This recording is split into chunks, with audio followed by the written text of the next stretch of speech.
The tension between South Africa and the United States continues to intensify. The US has formally warned South Africa from making a declaration at the G20 in its absence. Let's break it down. In an attempt to bully South Africa into submission, the US first started by spreading false information of a genocide against white people in South Africa, when in actual fact, their tantrums come from the fact that South Africa has a case at the ICJ that they don't want. Ramaphosa and his cabal flew to the US in an attempt to mend the relations between South Africa and the US, but clearly that meeting was not fruitful.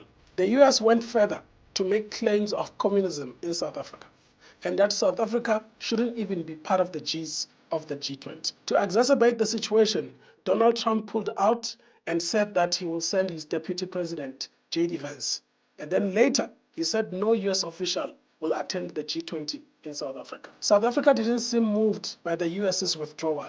The Minister of International Relations, Ronald Lamola, even came out saying that the G20 will continue with or without the US.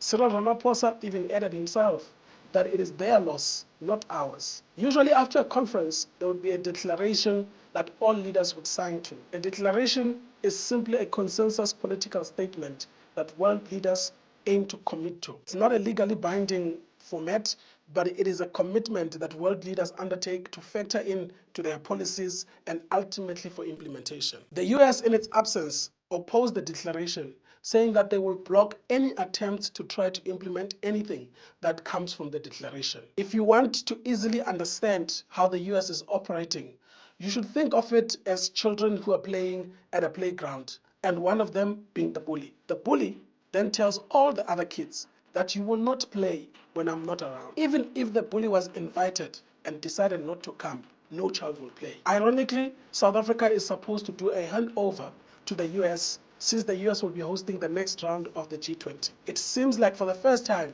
there might not be a handover of the G20. If you want me to give you updates regularly on the G20 as it unfolds, comment done in the comment section. Done.